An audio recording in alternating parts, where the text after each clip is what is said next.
Halo, assalamualaikum. Eh, saya di ketinggian, karena pakai kursi.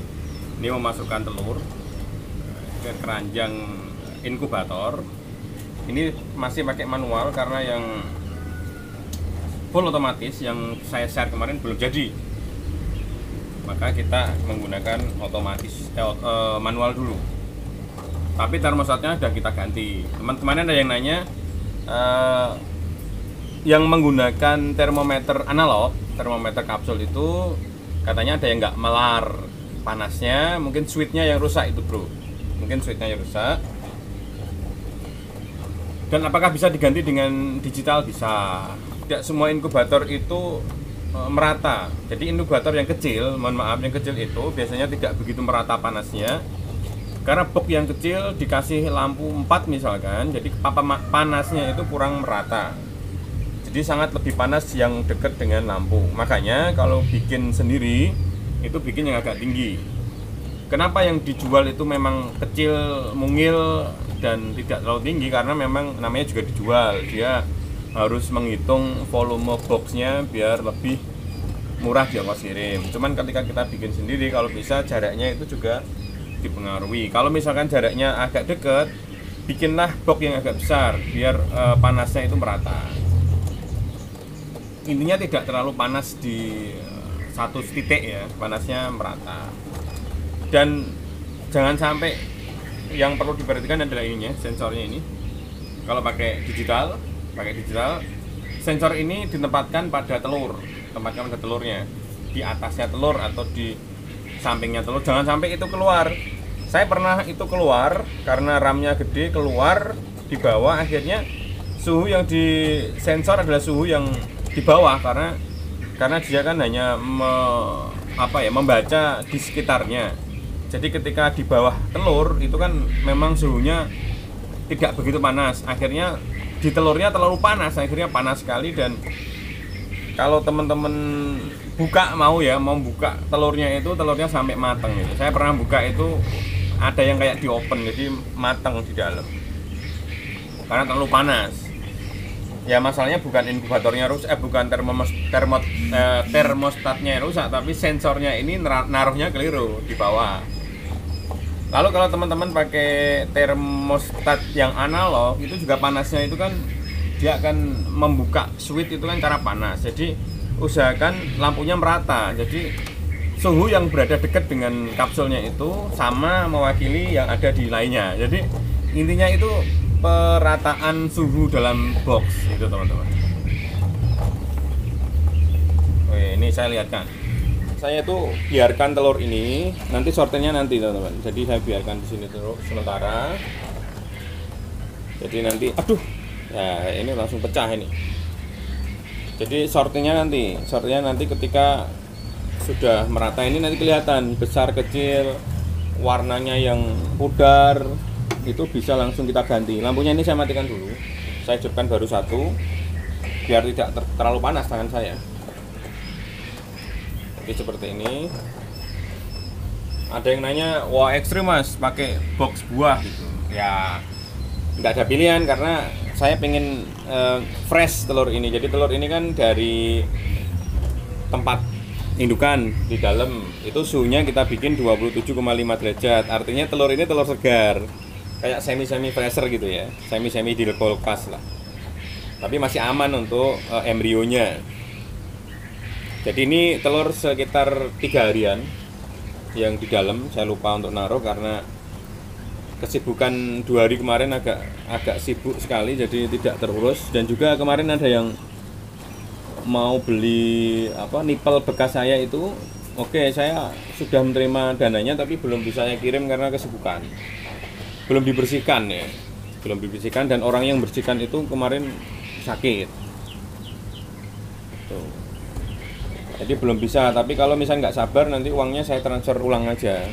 Tapi kalau sabar mungkin 3 harian ini semoga yang kerja sudah bisa masuk lagi. Seperti ini. Jadi ini muat sekitar 1.000 teman-teman, 1.000. Kalau dipaksa 1.000, cuman kita kasih sekitar 800-an lah. biar tidak terlalu penuh. Dan suhunya kita bikin ini kalau pengen tahu 38 derajat. Dan matinya saya lihat kan, matinya 37 derajat mati, 38 ya, 38 sampai 38, 37 sampai 38 maksudnya. Jadi range suhunya biar rata gitu. Seperti ini teman-teman. Jadi nanti kalau membalik telur juga sama.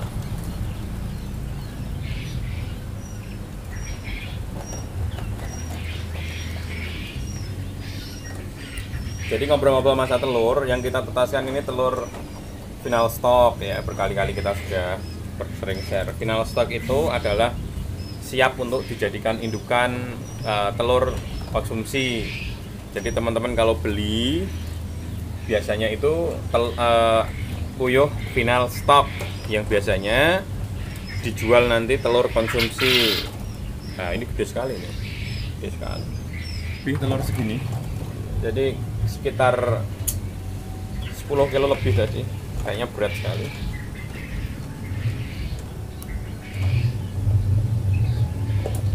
Saya pastikan masuk semua dulu, nanti saya akan videokan cara nyortirnya teman-teman biar tahu. Oh ya, sekalian saya mau jawab ya, mau jawab temen dari Aceh yang mau order DOG, kita nggak bisa ngirim.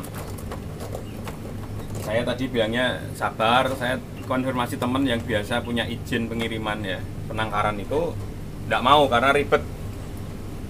Jadi ngirim puyuh keluar Jawa ribet. Jadi solusinya teman-teman kalau pengen harga murah, lalu pengen belajar jadi peternak mandiri, cobalah untuk menetaskan telur ini. Jadi beli order telur itu lebih mudah karena tidak ada izin khusus mengirim telur, dan telur ini juga kuat, tahan lama karena nggak butuh makan. Jadi telur ini bisa tahan sekitar 3-4 hari sampai 5 hari pun tidak ada masalah. Jadi pengiriman itu kita pas masih segar telurnya baru kita bungkus lalu kita kirim, dan teman-teman di kota masing-masing yang jauh langsung bisa ditetaskan, dimasukkan dalam inkubator, menunggu sekitar 17 hari ya, 17 hari insya Allah telurnya akan menetas dan belajar untuk mandiri dari DOG ya. Itu solusinya, dan sudah dipermudah dengan final stock, telur final stock seperti ini, karena telur ini sudah bisa dibedakan jantan dan betinanya ketika menetas. Jadi yang kalau ketika sudah menetas langsung dipisah, yang ada garis coklat itu berarti betina, yang garis hitam adalah jantan, langsung dipisah. Dan kalau memang tidak dipelihara, jantannya bisa dijual atau bisa dibesarkan untuk dijadikan puyuh potong, gitu aja. Bagaimana presentasinya? Presentasinya biasanya telur itu ditetaskan berhasil sekitar 80%. Nah, keberhasilan ini tergantung dari suhu rata, lalu tingkat membolak-balikan telur. Kadang kan telur ini kan harus dibalikkan, tapi terlalu banyak, akhirnya kita balikkan pakai tangan gini. Ada yang terbalik, ada yang enggak.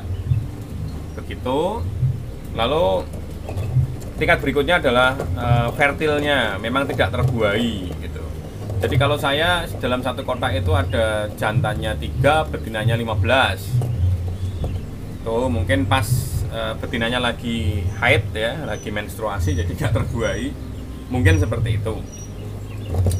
Apakah bisa diteropong? Agak susah meneropong telur ini karena telur ini adalah telur bertekstur, tidak seperti ayam, jadi agak susah membedakannya. Harus benar-benar dengan menggunakan alat khusus dan orang-orang yang sudah terlatih.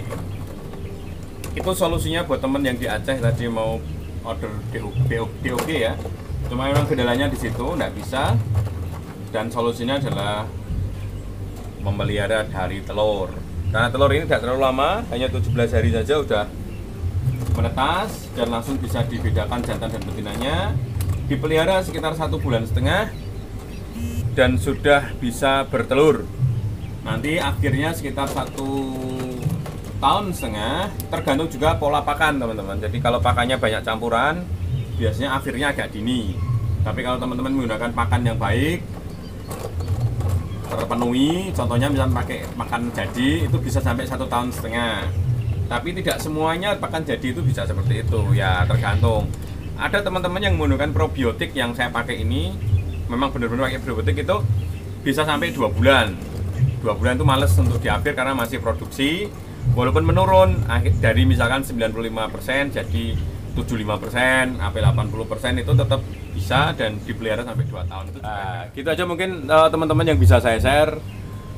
Hanya memberikan saran buat teman-teman yang menggunakan inkubator manual yang tadi tanya itu kenapa matinya agak lama, karena memang switchnya itu rusak mungkin. Nah itu bisa diganti dengan digital.